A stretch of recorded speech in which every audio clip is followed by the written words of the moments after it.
Ary tamin'ny heribe no nanambaran'ny apôstôly nitsanganan' Jesosy Tompo ary fahasoavana be ny tao amin'izy rehetra. Asan'ny apôstôly toko 4 andiny 7:30. Rehefa niakatra tany an-danitra Kristy dia nomen'Andriamanitra ny fanahy masina ho an'ny mpianana hitari-dalana azy amin'ny asa tsara, ny asa masina mba hahatonga azy ireo hafana fo ho sahitory ny filazantsara. Manome hery antsika hoentina mitory ny filazantsara ny fanahy masina. Rehefa mandray ny fanahy masina isika dia voaova ny fo amam-panahy. Ahoana ny tsy ambaratelo andraisana ny fanahy masina? Voalohany indrindra dia zao miray fo mifankatia, ary ny faharoa dia zao maharitra mivavaka. Inona no angatahana? Ny fanahy masina. Zany nge no nataon'ny mpianatra tamin'ny nirotsanany fanahy masina rehefa niakatra ny an-danitra Kristy. Ny ray saina izy ireo tao amin'ny efitrano ambony, ny ray saina navelan'ny fahasamihafana rehetra. Tsy misy ambony, tsy misy ambany, tsy misy mahay, tsy misy tsy mahay, mahantra manaka, fa ny ray saina nitovy ny mpianatra rehetra ary naharitra ny vavaka, nitolona mivavaka. Dia nomen'Andriamanitra ny fanahy masina ho ao amin'izy ireo. Ary rehefa nomen'Andriamanitra ny fanahy masina, inona ny zavatra nitranga? Na dia nitory ny filazantsara tsy natahotra, na dia tao anatin'ny fotoana fanenjehana azy izy ireo no nandehanan' Jesosy Kristy, dia izao nitory ny mpianatra tsy natahotra ny giatra, tsy natahotra novonoina, fa dia tena nitory satria nahazo hery ilay herin'ny fanahy masina. Misy be dia be ny olona niova fo rehefa nandray ny fanahy masina izy ireo, nitory ny filazantsara. Le olona nanao hoe omboy amin'ny hazo fijaliana, omboy amin'ny hazo fijaliana Jesosy, ireny lasa niova fo.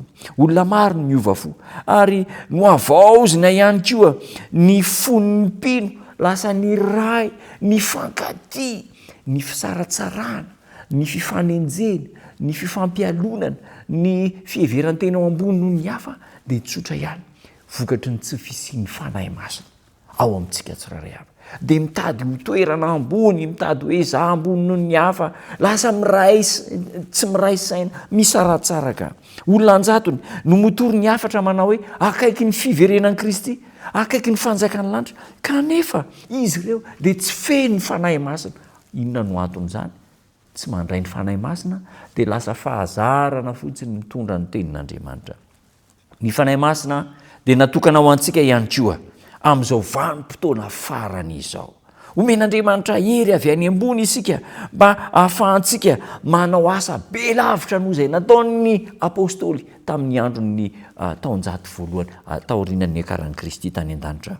Rehefa tonga amin'ny firaisana tanteraka ny mpino ka tsy miady izay olohany ambony intsony, dia izay vao irotsaka ny fanahy masina. Tandremo zany ity misaratsaraka ity tsy miray saina ity, fa toy ny tafika iray eo ambanin'ny fitarian'ny olona iray dia Jesosy Kristy, eo ambanin'ny fitantanana iray, rafitra iray, dia miray saina, dia izay vao irotsaka ny fanahin'Andriamanitra. Ary dia mitovy ny fanambarana nataon'izy rehetra, nitory ny filazantsara, milaza ny amin'i Jesosy Kristy, ary dia mampietanentana ny fivondrona n'ireo kristianina izay nandray ny fanahy masina. Andeha mba ataontsika koa zany amin'izao andro farany izao, miara-mivavaka dia miray saina, mitory ny filazantsara, mandray ny fanahy masina.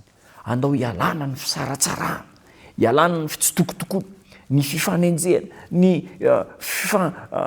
fifamelezana, fa dia ho iray saina ny kristianina rehetra. Andeha anaraka ny tari-dalana sy ny zotra izay tian'Andriamanitra hitondrana ny vahoakany amin'izao andro farany izao.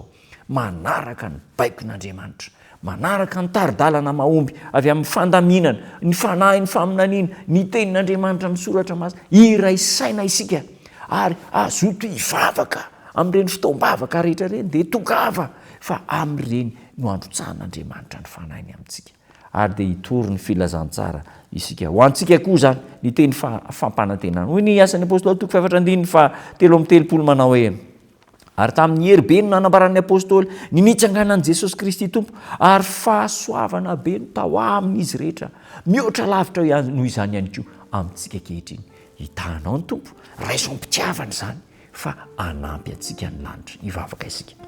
Misaotra Tompo tsara noho ny hafatra amenao anay, iray saina izahay ho tia mivavaka ary angataka ny firotsahny fanahy masina anery anay hitory ny filazantsara-nao sy hahafanay maneho no toetranao.